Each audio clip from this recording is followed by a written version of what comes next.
सहकार बचाव शेतकरी पॅनलचे उमेदवार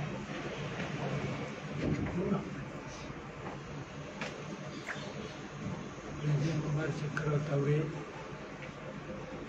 संग्राम उर्फ गजानन शंकरराव काटे, रमेश शंकरराव गोठणे, नंबर 2 मधून सत्यजित संभाजीराव जगताप, रणजित शिवाजीराव जगताप, मोहन रवींद्रराव कोकळे, गट नंबर 3 मधून चंद्रराव कृष्णराव तावरे, रणजित ईश्वर खलाटे, संजय बाबूराव खलाटे, गट नंबर 4 मधून गट नंबर 4 खासदार शिरवली, विलास नारायण सस्ते, श्याम विलास पोतकुले, गट नंबर 5 मिरावागड, राजेश सोपानराव देवकाटे, केशवराव तात्यासाहेब देवकाटे, गट नंबर 6 बारामती, गुलाबराव बाजीराव गावडे, बिरशे उर्फ नेताजी विजयराव कुमारे, वर्गामधून भाषेंद्र बापूराव देवकाटे, अनुसूचित जातीमधून बापूराव अप्पाजी गायकवाड, महिला राखीव प्रतिनिधी राजश्री बापूराव कोकरे, सुमन तुळशीराम गावडे, इतर मागास प्रवर्ग रामचंद्र कुंडीबा गाडे, अठ्या मुक्त जाती जमाती विषयी मागास सूर्याजी तात्यासाहेब देवकाते असे कार्यक्षेत्रातील सभासदांमधून कार्यक्षम उमेदवार उभे केलेले आहेत.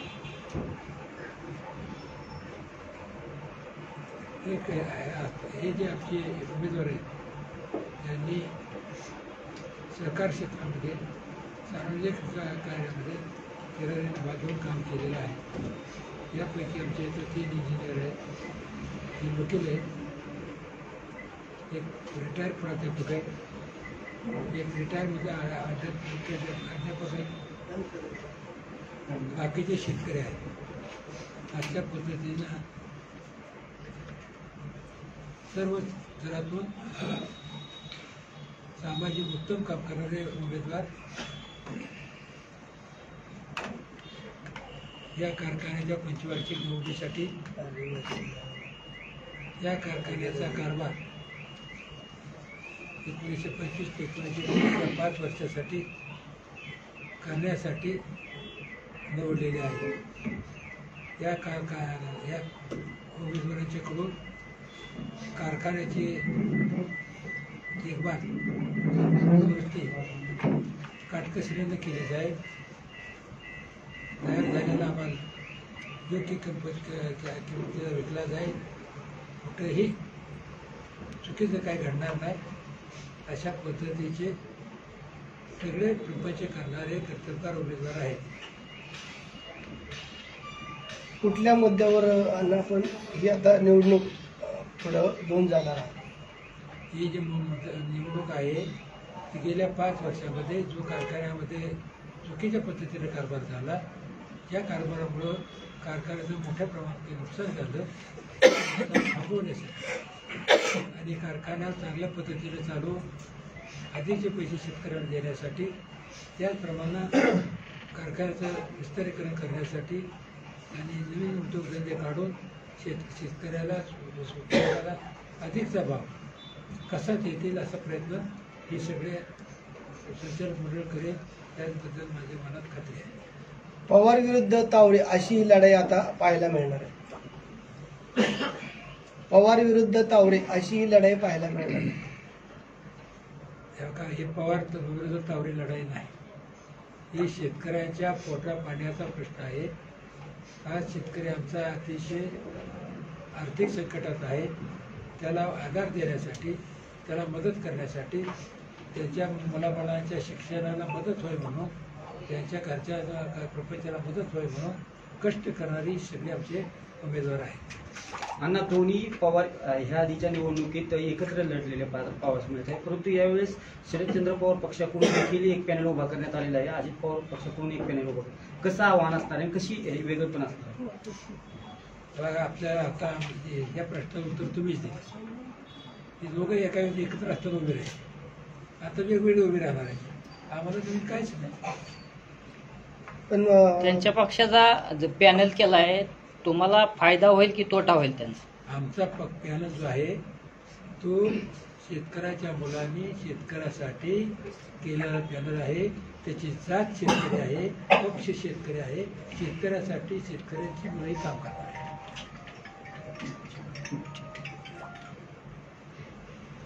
लढाई कशी होईल? लढाई एकंदरीत कशी होईल? आता एका बाजूला राज्याचे उपमुख्यमंत्री, दुसऱ्या बाजूला त्यांच्याबरोबर भाजपचे जे समन्वय एक गट होता तो बाजूला फुटलाय आणि आता निवडणूक लढतोय. बघा, आमच्या या शेतकरी पॅनलमध्ये कुठलाही पक्ष नाही. मी आताच सांगितलं, शेतकरी आमचा पक्ष, शेतकरी आमची जात, शेतकऱ्यासाठी शेतकऱ्याच्या मुलांनी हे उभं केलेलं पॅनल आहे जे शेतकऱ्याच्या प्रपंचाला भरण्यासाठी मदत करेल, काटकसरीनं काम करेल, प्रामाणिकपणानं काम करेल, अशी ही सगळी मंडळी आहे. आपले वरिष्ठ कुठले कुठले मंत्री या प्रचारासाठी या ठिकाणी दाखल होणार? हा जो आमचा हे जे कारखान्याची निवडणूक आहे ही आमची घरगुती निवडणूक आहे. ही राजकीय निवडणूक नाही. आम्ही कुठल्याही मंत्र्याला पुढाऱ्याला बोलवणार नाही. ही आमची प्रथा नाही. आम्ही आमची मंडळी एकत्र येतो. एक आम्ही कारभार कसा, आमच्या संस्थेचा कारभार कसा करावा, कोणी करावा, कशा पद्धतीने करणारी माणसं आहेत हे सर्वांत ठरावं, म्हणून ही निवडणूक आहे. कारखान्याच्या कर्जाबाबत सातत्यानं तुम्ही भूमिका मांडताय की कारखान्यावरती जास्तीचं कर्ज आहे. मात्र केशव जगताप यांनी उमेदवारी जाहीर झाल्यानंतर असं सांगितलंय की कारखाना सुस्थितीत आहे. जर कारखान्यावर कर्ज असतं तर आम्हाला 36 भाव देता आला असता का? विरोधक हे जाणीवपूर्वक खोटे बोलतायत. त्यांच्यामध्ये अहंकार दडलेला आहे आणि यामुळेच त्यांच्या तोंडून ह्या सगळ्या गोष्टी बदलल्या जात आहेत. बघा, आपण सर्वांनी यापूर्वी पतसंस्थेचं कर्ज काढले ऐकले. पतसंस्थेचं किंवा खाजगी सावकाराचं कर्ज मनुष्य केव्हा काढतो? शेतकऱ्याला सोसायटीचं खातं टाकलं, मॅट्रिकल बँकेचं खातं टाकलं, त्यावेळेस खाजगी सावकाराकडे जातो. लक्षात आलं का? हे आपण नका ते समजून घ्या की मला काय विचारायचं नंतर विचार, आमचं काय नाही. लक्षात आलं का? हे जे केव्हा जातो की ज्या वेळेला सगळे मार्ग करतात तेव्हा तो खाजगी सावकाराकडे जातो. त्याच पद्धतीनं ही मंडळी पतसंस्थेकडे गेली, कोट्यवधी रुपयाचं कर्ज घेतले, पैसे घेतले. लक्षात आलं का? आणि कारखानदारी चालवायचा प्रयत्न केला. राज्याच्या नेत्यांनी मध्यंतरीच्या काळात सांगितलं की आम्ही ठेवी घेतल्या. अहो, त्यांनी अगोदर कर्ज घेतले 12%. हे पैसे कमी पडले म्हणून हे पैसे लोकांच्यावर गोळा केले. उपमुख्यमंत्र्यांनी स्पष्टीकरण दिले की जी साखरेच्या ठेवीतून आम्ही ती पतसंस्थेचं कर्ज घेतलं. जी कारखान्याकडे साखर शिल्लक होती त्या साखरेवर आम्ही ती घेतलेलं कर्ज. बघा, कुठल्याही वाहनावरती, कुठल्याही वस्तूवरती 2 बँका कर्ज देत नाही. साखरेचं पोतं तयार झालं ते गोडाऊन ठेवलं जातं, ते जिल्हा मध्यवर्ती बँकेचं कर्ज घेतलं जातं आणि तेच पैसे पुढं ऊसाच्या भावानं पगारासाठी, केमिकलसाठी, निर्णय कामासाठी वापरले जातात. तर त्याच्यावर पैसे पहिले उचलले, ते उचलले असताना पुन्हा हे दुसरं कर्ज घेतले. ते बोलतात ते दादा खोटे. अण्णा, तालुकाध्यक्ष राजवर्धन शिंदे म्हणतायत की उपमुख्यमंत्री अजित पवार स्वतः उमेदवार असल्यामुळे आमचा विजय निश्चित आहे. प्रत्येकाला त्याच्यावर काय भावना असतात. लक्षात आलं का? आम्हाला काय त्याच्यावर बोलायचं. अण्णा, तुम्ही सातत्यानं सांगताय की जो सिरपचा विषय आहे, कारखान्यामध्ये त्यांच्या कालावधीमध्ये जो सिरप गटारातून वाहतानाचा व्हिडिओ तुम्ही त्या ठिकाणी समाज माध्यमांना दाखवला. यानंतर विरोध त्यांच्याकडून देखील असा आरोप केला जातोय की तुमच्या कालावधीमध्ये हा सगळा प्रकार होत होता आणि हे जाणीवपूर्वक आता निवडणूक तोंडावरती आली आणि त्यामुळे हे व्हिडिओ दाखवले जात आहेत. मुळात हे व्हिडिओ त्यांच्याच हंगामातले आहेत. तेव्हा का आमच्या काळामध्ये नुकतंच एक्सप्रेशन झालं होतं आणि रसाचा जो पंप आहे त्याचे पंपाचे म्हणजे तुमचा बेड आहे तो बेड तुटला आणि तो बेड तुटल्यामुळं रस असल्यामुळं तो कॉन्क्रीटचे रस्ते होते त्या कॉन्क्रीट रस्त्याचे बाहेर मला आम्ही मागच कबूल केलेलं आहे. ते अचानक घडलेलं आहे. तो जेव्हा पंप बंद करायचा थोडासा वेळ गेला. काय काम करते तो आदर नसतो, हे खरं आहे, आम्ही काय ना करत नाही. परंतु त्यांच्या काळामध्ये जाणून बुजून जो पाक हे साखरे रसातलं पाणी काढून जो घट्ट माल असतो तो तो वाद केलेला आहे, सांडलेला आहे, हे मी आपल्याला दाखवलेलं आहे.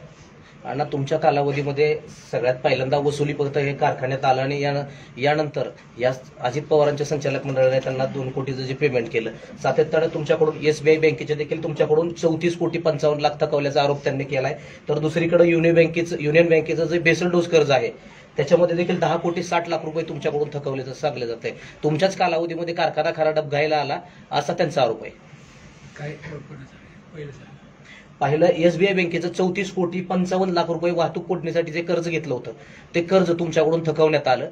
आणि दुसरा मुद्दा म्हणजे युनियन बँकेकडून जे बेसल डोससाठी 10,60,00,000 रुपये जे कर्ज घेतलं होतं त्याचे देखील हप्ते तुमच्या माध्यमातून भरले गेले नाहीत. त्यांचं म्हणणं असं आहे की सिबिल खराब झालं आणि सभासदांच्या नावे कर्ज घेतलेलं होतं बेसल डोससाठी. बघा, नीट ऐकून घ्या.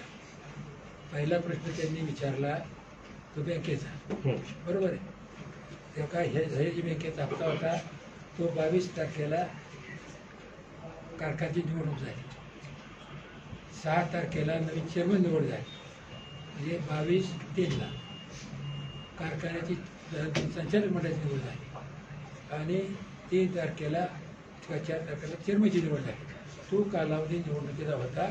त्यावेळेला आम्ही तिथं सत्तेत नव्हतो, संचालक मंडळ बदललं होतं. वास्तविक 31/3 ते पैसे भरण्याची त्यांची जबाबदारी होती. संचालक मंडळ त्यांचं आल्यानंतर आम्ही तिथं नसल्यानंतर आम्ही कसे पैसे भरणार. ॲडव्हान्समध्ये 200 रुपये तुम्ही म्हणजे कारखाना संचालक मंडळ नवीन याच्यापूर्वी तुम्ही अधिकचा 200 रुपये भाव जाहीर केला असं देखील त्यांनी आरोप केलेला आहे. जे तुम्ही 3300 ते किती जाहीर करतात. अगोदर सांगितलं 3400 रुपये 200 रुपये ठेव घेतली. त्यांनी दाखवावं आम्ही 3400 रुपये ठेव घेतले नाही. खोटे नाटे आकडे सांगतात. त्यांनी समोर बसावं, सांगा की आम्ही जे 3400 रुपये ठेवले ते 3400 दिले, 1 रुपया ठेवलेला नाही. आम्ही इतके काय म्हणजे डिस्टरी काढली, पूजन केलं, इथूनचा प्रकल्प केला, कारखान्याचं विस्तारीकरण, 1 रुपये ठेव हे प्रकल्प करताना आम्ही घेतलेले नाही. फक्त सुरुवातीला 5 रुपयाची ठेव. त्यावेळेला शंकरराव चव्हाण मुख्यमंत्री होते, विलासराव देशमुख सरकार मंत्री होते. त्यावेळेला डिस्टरीच्या प्रकल्पासाठी त्यांनी सांगितलं सभासदा म्हणून ठेव आली पाहिजे म्हणून आम्ही ते 5 रुपये कापले होते. ते व्याजासुद्धा त्याच वेळेला परत केले. मुख्यमंत्र्यांशी आपलं शिष्टमंडळाशी चर्चा झाली. आम्हाला असं देखील कळलं की आपल्या आपल्या गटाला 10 जागा द्यायच्या त्यांनी मान्य केल्या होत्या, परंतु आपण हा प्रस्ताव स्वीकारला नाही. हे खरं आहे का? नीट आहे की काय लबाडाचं आवडतं जेवल्या खरं. आमची मुख्यमंत्र्यांची याबाबत चर्चा झाली. जागा द्यायचं, उभं राहायचं, काय करायचं काय नाही हे नुसतं खोटं आहे. फक्त त्यांचं इलेक्शन लांबवायचं चाललं होतं. ते सांगितलं की तुम्ही इलेक्शन घ्यायला लावा, एवढं आम्ही केलंय. 2020च्या निवडणुकीमध्ये सभासदांनी तुम्हाला का नाकारलं याचं आत्मचिंतन आता तुम्ही केलं पाहिजे असा आरोप त्यांच्याकडून केला जातोय. आणि 5 वर्ष तुम्ही एकाही जनरल मिटिंगला हजर राहिला नाही.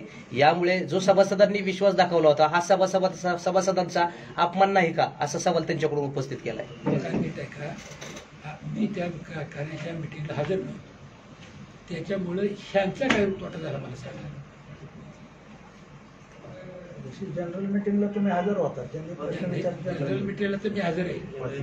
जनरल मिटिंगला आणि सगळे त्याची फजिती झालेली, सगळे उलट गेलेले. त्यांच्याकडून एक सातत्यानं तुमच्यावरती आरोप केला जातोय की अण्णा हे अहंकारी आहेत, हट्टी आहेत आणि मी चेअरमन झालो तरच मी कारखान्यामध्ये जाईल अशी आडमोठी भूमिका अण्णा घेत आहेत. तेव्हा काय मग मी जनरल मिटिंगला आलो असतो का? ती सुद्धा कारखाना जनरल मिटिंग आहे ना. आणि मी हट्टी हे मान्य करतो. मी हट्ट केला म्हणून कारखाना डिस्टरी झाली, मी हट्ट केला कोजन झालं, मी हट्ट केला इथूनचा प्रकल्प झाला, मी हट्ट केला कार्यालय झालं, मी हट्ट केला कॉलेज झालं. हे माझ्या हट्टामुळे झालं. त्याच्यात मला अभिमान वाटतो. मला काही त्यात गैर वाटत. ते एक्सपान्शन केलं, लक्षात झालं का? तरी कुणी ह्याला हट्ट मत असतं तर माझी काही हरकत नाही. हे केलं ते सर्वसामान्य सभासदांसाठी, संस्थेच्या हितासाठी केलं. त्याच्यातून संस्थेचा कुठंही 1 पैशाचं नुकसान झालेलं नाही, तोटा झालेला नाही. उलटे मुलांना शिक्षणाची सोय झाली, कार्यालयामुळं लग्नाची सोय झाली, विस्तारीकरण हे उपक्रम केल्यामुळं भाव वाढवून मिळायला मदत झाली. इतक्या गोष्टी त्यात घडलेल्या. तो अर्थ माझा वाया गेला. एका काळी पवारसाहेबांना आपली मैत्री होती. पवारसाहेबांना आम्ही सातत्याने या संदर्भात 3 ते 4 वेळा विचारलं परंतु त्यांनी स्थानिक प्रश्नावर उत्तर द्यायचं टाळलं. या संदर्भात आपल्याला काही साहेबांचा फोन आला होता का? हे बघा, तुम्ही साहेबांच्या जवळ आहे. तुम्ही सगळी माहिती साहेबांची घेतली पाहिजे. अण्णा, कारखान्याच्या कर्जाबाबत सातत्यानं तुम्ही भूमिका उपस्थित करताय. नेमकं कारखान्याची काय आता सध्याची परिस्थिती आहे आणि कारखान्यावरती साधारणतः किती कोटी कर्ज आहे? तुम्ही देखील पाठीमागे उल्लेख केला होता की या मला पूर्ण सगळी लेखी माहिती देणार आहोत. कांड पेमेंट देण्याची एक परंपरा होती, मात्र ती परंपरा आपण मोडीत काढली असा एक दावा होतो. 100 रुपये काही बोलतात कधीच मोडीत काढली नाही. आता त्याने 200 रुपयाचे कांडे पेमेंट द्यायला म्हणजे पतसंस्थेकडून आता तुम्ही मगाशी म्हटला पतसंस्थेकडून ठेवी घेतली. ते बघा आता त्यांच्या काळात 2020 ते 25 पर्यंत 60 कोटीच्या ठेवी घेतलेल्या आहेत आणि 18 कोटीचं शेअर भांडवल आलेलं. ह्याच्यात काही त्याला कष्ट आहेत का? ते आलेले पैसे ते कारखान्यात बोजा वाढवून ठेवले, कर्ज वाढवून ठेवलं, शिवाय त्यानं करून ठेवलं. अण्णा, कर्जाचा मुद्दा तुम्ही सांगताय 400, काका म्हणते 425 कोटी आहे. ऐकला तो मुद्दा असून तो मुद्दा तुम्ही निवडणुकीत उपलब्ध उपस्थित करणारच आहात. परंतु खरी सभा झाली वार्षिक सभा 500 KLPD किमान का 240 KLPDचा तो प्रकल्पाचा जो मुद्दा होता त्याच्यावर जनरल मीटिंग आपली गाजली. तो मुद्दा या प्रचारात तुम्ही उपस्थित करणार आहात. हे बघा, या ज्या सगळ्या गोष्टी आहेत ते कारखान्याचं विस्तारीकरणाचं, कारखान्यामध्ये त्यांनी जी 11 गावं वाढवायची, लक्षात आलं का? ते ज्या गावांचा संबंध कारखान्याशी काही संबंध नाही. गेल्या 60 वर्षापासून ते 11 गावं सोमेश्वर कारखान्याचे सभासद आहेत. ते इकडे यायचे नाही म्हणतात. केवळ ह्याच्या राजकीय सोयीसाठी ती गावं इकडे आणायला निघाले होते. हे सगळं पाहिल्यानंतर कारखान्याच्या सभासदांनी जे ते नाकारलं असताना सुद्धा त्या कारखान्याचे चेअरमन ते मंजूर झाल्याचं पुस्तक लिहिलं, त्याच्या प्रति कोर्टाला दिल्या. अशा पद्धतीचा चुकीचा कारभार त्यांनी केला. वास्तविक जनरल मीटिंग हे त्या संस्थेचं सुप्रीम कोर्ट आहे आणि त्याचा सुद्धा यांनी अवमान केला. त्याच्यासुद्धा जे सुप्रीम कोर्ट म्हणजे जनरल मीटिंगने जे सांगितलं होतं ते उलटं लिहिलं. अशा प्रकारचा चुकीचा कारभार त्यांनी केलेला आहे. हे लोकांच्या निराशेला दिलं. लोकांनी ते नाकारल्यानंतर सभेमध्ये चेअरमन, व्हाईस चेअरमन आणि MD लिहून दिलं की आम्ही चूक केली, आम्ही दुरुस्त करतो, इथून पुढे करणार नाही. अशा पद्धतीचा प्रकार घडला. अशा पद्धतीचं महाराष्ट्रातल्या कुठल्याही सहकारी कारखान्यात जनरल मीटिंगमध्ये चेअरमन, व्हाईस चेअरमनला लिहून द्यायची पाळी आलेला आहे, नामुष्की आलेला आहे. ती या कारखान्याच्या एका संचालक मंडळावरती नामुष्की आलेली आहे. अण्णा, तिरंगी लढत होते. शरद पवार गटाने देखील आपली उमेदवारी जाहीर केली, त्यांचे उमेदवार जाहीर केले. तुम्हाला वाटतंय का या सगळ्याचा फरक आपल्या उमेदवारांवरती पडेल किंवा कशा पद्धतीने आता तुम्ही सभासदांसमोर जाणार आहेत? कोणते प्रामुख्याने मुद्दे घेऊन सभासदांसमोर जाणार आहेत? बघा, हे जे आमची निवडणूक आहे या असणारे आमचे जे 20,000 सभासद आहेत त्यात 20,000 सभासदाला निवडणुकीला उभं राहण्याचा कायदा नाही दिला आहे. म्हणून कोण कुठं उभं राहायचं, किती राहायचं, हा सभासद मालक आहे, त्याला आपण कोणी रोखू शकत नाही. ते राहते. ज्याचे मुद्दे चांगले असतील त्याला लोक मतं देतील, ते निवडून येतील. असं काही त्याला असं नाही की आमचीच राहिली पाहिजे ते काय असं काही नाही. अण्णा, ठेवी संदर्भात जो आपल्याकडून आला त्या संदर्भात केशवराव जगतापांनी काँग्रेस सभेमध्ये बोलले की यापूर्वीही अशा प्रकारच्या ठेवी घेतल्या गेल्या बघा, होत्या. माहितीसाठी सांगतो, 1920 पर्यंत 33 कोटीच्या ठेवी होत्या. आज त्या 93 कोटीच्या झाल्या. हे किती वाढल्या? 60 कोटी वाढल्या. हे आम्ही तुम्हाला कागदावरती पुरावे निश्चित येतात. त्यांचं म्हणणं आहे की बँकेकडून जास्तीचं कर्ज, जास्त व्याज दर द्यावा लागतो ठेवीला. आम्ही 8% देतोय, तर मग जास्तीचं ठेवलं तर फरक काय पडतोय? का ते 8% कर्ज घेतलं, आपलं 12% कर्ज घेतलं, शिवाय 8% घेतलं, 20% कर्ज झालं, काय फायदा नाही? तुम्ही ते 8% कर्ज दुसऱ्या कामासाठी घेतलं असतं, ठीक आहे. तसं नाही ना. या कारखान्यातल्या व्यवहारासाठी वापरायला घेतलं, पहिलं 12%, पुन्हा 8%, 20% कर्ज. असाही दावा केला जातो की कर्ज उपलब्ध होतच की आता माल तारणावर आपण कर्ज घेतो, मग शिवाय करताय ते कर्ज घेतो, पण त्यांचं माल तारणाचं कर्ज ओव्हरसेज होऊन परत त्यांनी ठेवीवरती असं तुम्हाला हो म्हणायचं. घेतलंय. कर्ज कुठंच उपलब्ध होत नव्हतं माल तारण, म्हणून त्यांनी ठेवी. तुम्हाला एक सांगतो की त्यांनी सहकारी संस्थेकडून कर्ज घेतलं, तो त्यांचं लिमिट पूर्ण झालं. राष्ट्रीयकृत बँकेकडून काही ठिकाणी पैसे घेतले, तिथे त्यांची लिमिट संपलं. मग ते संपल्यानंतर उपलब्ध पैसे पाहिजे म्हणून ह्या खाजगी, लक्षात आलं का, ज्या पतसंस्था आहेत त्यांच्याकडून ह्यांनी कर्ज घेतलं. त्या ठेवी नाही, कर्ज घेतलंय. आणि कोणत्या कोणत्या संस्था आहेत? दिलं झालं. दुसरा एक मुद्दा अण्णा काकांनी उपस्थित केला होता की डिस्टिलरीवरती आजपर्यंतच्या माळेगाव कारखान्याच्या इतिहासात 100 कोटी कर्ज उचलले, डिस्टिलरी उभा करायला 35 कोटी खर्च येतो, जवळपास 33 कर्ज उचलले. हे असं घडलंय असं हे 100% बरोबर आहे. ते जे आपण फ्लॅट लावला तो 35 ते 36 कोटीचा आहे. त्याच्यावरती त्यांनी काल 100 कोटी कर्ज उचललं. मागची त्यांनी भागवायला सुरुवात केली, तोडणी वाहतुकीचे पैसे द्यायला सुरुवात केले, व्यापाराची त्यांनी द्यायला सुरुवात केली. अशा प्रकारे मागचे पैसे देण्याचं काम आता त्यांचं चाललं. जे पैसे पुढच्या कामासाठी उचलले ते मागचे पैसे देण्यासाठी त्यांची सगळी व्यवस्था चालली. म्हणजे इथेनॉलच्या प्रकल्पातून निर्मिती होणारा जो काही उत्पादन आहे त्याच्यावरती कर्ज उचलल्यास तुमचं म्हणणं आहे? पुढच्या वर्षीच्या उत्पादन होणाऱ्या मालावरती आता पैसे उचलले. गेल्या पंचवार्षिक निवडणुकीपेक्षा ही निवडणूक अजून रंगतदार होईल असं वाटतंय. निवडणूक म्हणलं की रंगतदार आलंच. आज तुम्ही त्याकडे भारतात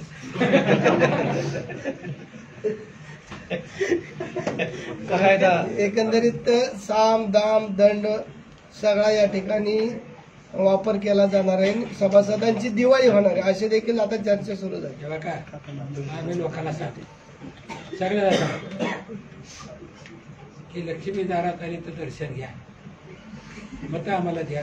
5 वर्ष खिसा फाटच तो पैसे, खिसा फाटस्तवरचा केशव म्हणतायत खिसाच राहिला नाही, पैसे एवढे लोकांना दिलेत की सभासदांना खिसाच राहिला. त्यांची पॅट घालतात मग खिसा.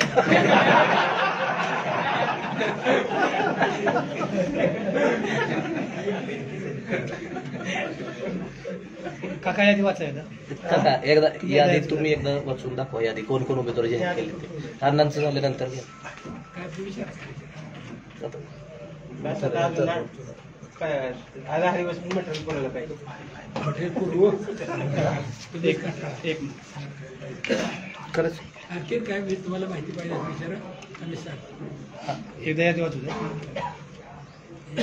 काका माळेगाव सहकारी साखर कारखाना शिवनगर या साखर कारखान्याच्या 2025-30च्या पंचवार्षिक निवडणुकीच्या निमित्तानं सहकार बचाव शेतकरी पॅनलचा अधिकृत उमेदवारांचे आमचं पॅनल तयार झालेलं आहे. त्याच्यामध्ये गट नंबर 1 मी स्वतः रंजनकुमार शंकरराव तावरे, माझ्यासोबत पहिल्या गटामध्ये संग्राम उर्फ गजानन शंकरराव काटे, हे यमाई देवी पाणी वापर संस्थेचे पाणी पुरवठा संस्थेचे चेअरमन आहेत, माळेगाव खुर्चे माजी सरपंच आहेत, माळेगाव सहकारी साखर कारखान्याच्या शिवनगर विद्याप्रसारण मंडळाचे ते विश्वस्त आहेत, विश्वस्त होते. एक उत्तम इंजिनियर आणि प्रगतशील शेतकरी म्हणून त्यांचं काम चालू आहे. त्यानंतर रमेशराव शंकरराव गोफणे हे माळेगाव कारखान्याचे 97 मधले माजी व्हाईस चेअरमन आहेत, कृषी उत्पन्न बाजार समितीचे माजी सभापती आहेत, माळेगाव ग्रामपंचायतचे ते सदस्य म्हणून काम पाहिले आणि उत्तम बागायतदार शेतकरी म्हणून ते काम करतायत. गट नंबर 2 मधील आमचे तरुण उमेदवार सत्यजित संभाजीराव जगताप हे पंधरेगावचे माजी उपसरपंच आहेत, सोनकसवाडी विकास सोसायटीचे ते चेअरमन आहेत आणि एक उत्तम हाडाचा शेतकरी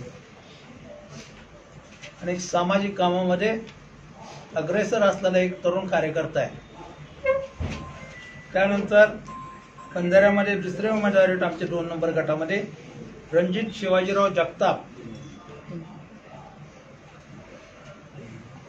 हे एक इंजिनियर आहेत, मेकॅनिकल इंजिनियर, मर्चंट नेव्हीमध्ये त्यांनी काम केलेलं आहे,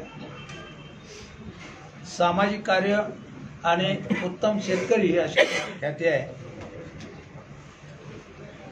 गट नंबर 2 मध्ये तिसरे उमेदवार आमचे ॲडव्होकेट रोहन रवींद्र कोकरे, या कारखान्याचे संस्थापक विळाबापू यांचे ते नातू आहेत. उत्तम वकिली आणि उत्तम शेती हा त्या परिवाराचा ध्यास आहे. गट नंबर 3 मध्ये आमचे सर्वांचे मार्गदर्शक आदरणीय चंद्रराव तावरे, चंद्रराव कृष्णराव तावरे, गेली 40-45 वर्ष माळेगाव साखर कारखान्यामध्ये काम, माळेगाव कारखान्याचे माजी चेअरमन म्हणून त्यांनी काम करून माळेगाव कारखान्यामध्ये पूर्ण परिवर्तन करण्याचं काम त्यांच्या हातून घडलेलं आहे. सगळ्यात महत्त्वाचं म्हणजे माळेगाव कारखान्यात ज्यावेळी एक्सपान्शन झालं ते सर्व एक्सपान्शन अण्णांच्या काळामध्ये झालं आणि म्हणून आता कारखाना 9,500 टनानं चालतोय. अत्यंत काटकसर प्रत्येक गोष्टीमध्ये हिशोब आणि हिशोबी वृत्तीनं घरचा प्रपंच केल्यासारखा प्रपंच कारखान्याचा त्यांनी चालवला आणि याच्यातून हे करत असताना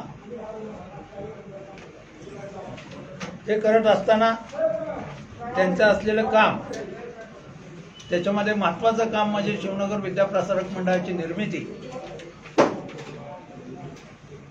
त्याच्यातून हजारो मुलं आमची शेतकऱ्याची शिकून गेली आणि कायमस्वरूपी सभासदाच्या शेतीला जोडधंदा म्हणून त्याच्या घरातलं उत्पन्न वाढलं, त्या कुटुंबातला सांस्कृतिक आणि उंची वाढली. अशा प्रकारचं महत्वाचं शिक्षण क्षेत्रातलं काम अण्णांच्या हातून घडलेलं आहे. त्याचबरोबर उत्तम शेतकरी, उत्तम व्यवसाय आणि सगळ्या गोष्टीमध्ये महत्वाचं म्हणजे अत्यंत बारकावे साखरधंद्यातले. महाराष्ट्रात आज सध्या अण्णांच्या एवढा बारकावा असणारा माणूस नाही, हे पवार साहेबांनी मान्य केलं. चुकून बहुजन समाजात जन्माला आले असं पवार साहेबांचं 2002चं वक्तव्य आहे.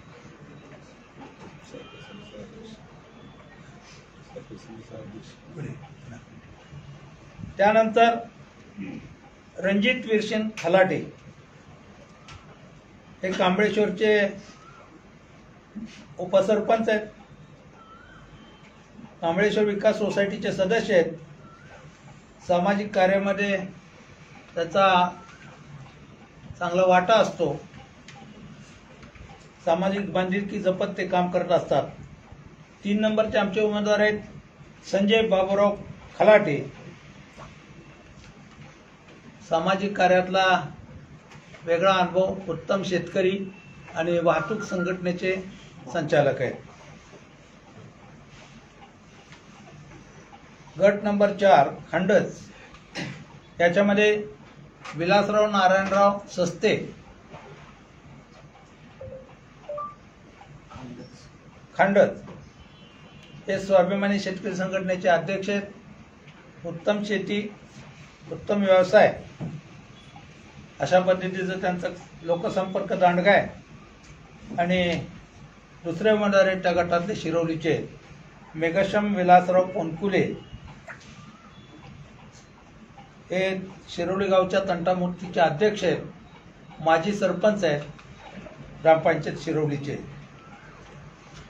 त्यानंतर पुढचे उमेदवार आमचे निरावागज गटातील राजेश सोपनराव देवकाते, ते माळेगाव कारखान्याचे माजी संचालक आहेत, माळेगाव कारखान्याच्या शिवनगर विद्याप्रसारक मंडळाचे माजी विश्वस्त आहेत आणि उत्तम काम, एक उत्तम संघटक म्हणून त्यांची ख्याती आहे. निरावागजच्या तंटामुक्तीचे ते अध्यक्ष आहेत. केशव तात्यासाहेब देवकाते एक नवीन तरुण आहे, उत्तम संघटक आणि सर्वांना बरोबर घेऊन जाणारे एक उत्तम शेतकरी म्हणून त्यांचं काम आहे. गट नंबर 6 मध्ये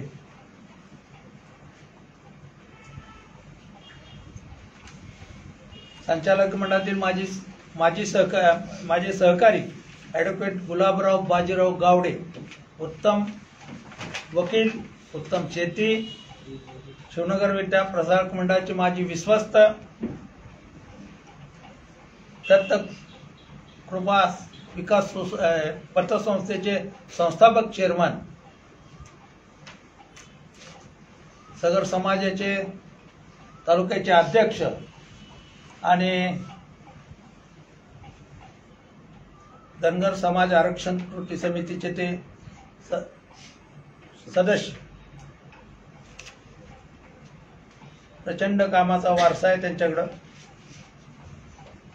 दुसरे उमेदवार आहेत वीरसिंह उर्फ नेताजी विजयसिंह गवारे, एक उत्तम शेतकरी, स्वतः इंजिनियर, कॉन्ट्रॅक्टर आणि घराचा वारसा लाभलेले आमचे माजी संचालक विजयसिंह गवारे यांचे चिरंजीव आहे.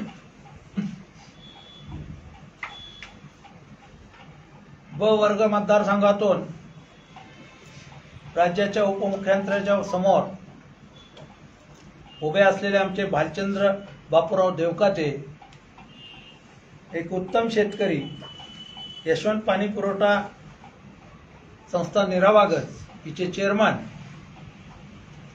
आणि एक घराला वेगळा वारसा असलेले एक शेतकरी म्हणून काम पाहतात. अनुसूचित जाती जमाती मतदारसंघातून बापूराव आप्पाजी गायकवाड हे आमचे उमेदवार आहेत आणि ते सेवानिवृत्त शिक्षक आहेत. सेवानिवृत्त शिक्षक संघटनेचे ते अध्यक्ष आहेत. शिक्षक सोसायटी बारामती तालुका याचे ते माजी चेअरमन आहेत आणि सोनकसवाडीच्या तंटामुक्तीचे ते अध्यक्ष आहेत. इतर मागासवर्ग प्रवर्गामधून प्राध्यापक रामचंद्र कोंडीबा नाळे, उत्तम हाडाचा शिक्षक, उत्तम क्लासेस, अनेक त्यांचे विद्यार्थी तालुक्यामध्ये आणि आमच्या कार्यक्षेत्रामध्ये काम करतायत. निष्प्रो काम. भटक्या विमुक्त जाती जमाती प्रवर्गामधून सूर्याजी तात्यासाहेब देवकाते हा आमचा एक सामाजिक कार्यकर्ता, हर होणारी कार्यकर्ता, प्रत्येक कामामध्ये अग्रभागी असलेला एक तरुण आहे. अशा प्रकारे आमची ही 21 लोकांची. त्याचबरोबर महिला राखीव मतदारसंघातून सौभाग्यवती राजश्री बापूराव कोकरे पंधरे त्या अजित कोकरे यांच्या मातोश्री आहेत. अहिल्यानगर परिसरात उत्तम काम आहे. त्यानंतर दुसऱ्या महिला उमेदवार आमच्या सौभाग्यवती सुमन तुळशीराम गावडे, प्रदीप गावडे यांच्या मातोश्री आणि उत्तम हाडाच्या शेतकरी. अशा प्रकारे 21 उमेदवारांची आमची यादी अंतिम झालेली आहे. अत्यंत निष्प्रो काम करून कारखान्यामध्ये खऱ्या अर्थानं मालक न होता सेवक होण्याची भावना या सगळ्या आमच्या उमेदवारांची आहे. आणि उमेदवार खऱ्या अर्थानं सामान्य शेतकऱ्याची सेवा करून कारखाना ऊर्जितावस्थेत उत्तम परत आहे त्या चांगल्या स्थितीमध्ये आणून ठेवण्यासाठी कटिबद्ध आहेत.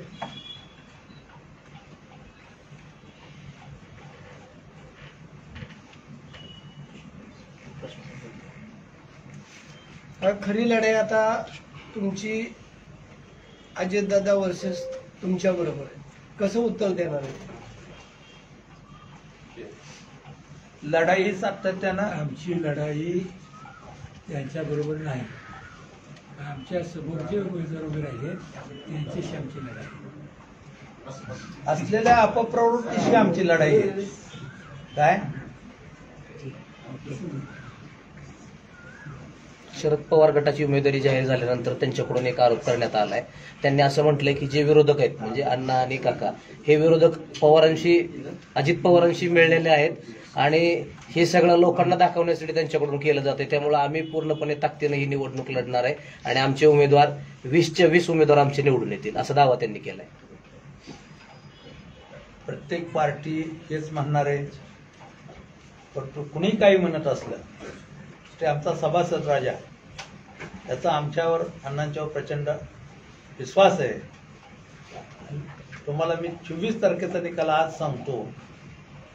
आमच्या सर्वच्या सर्व जागा आमचा सभासद राजा निवडून दिल्याशिवाय राहणार नाही, अशा प्रकारचा विश्वास या निमित्तानं व्यक्त करतो.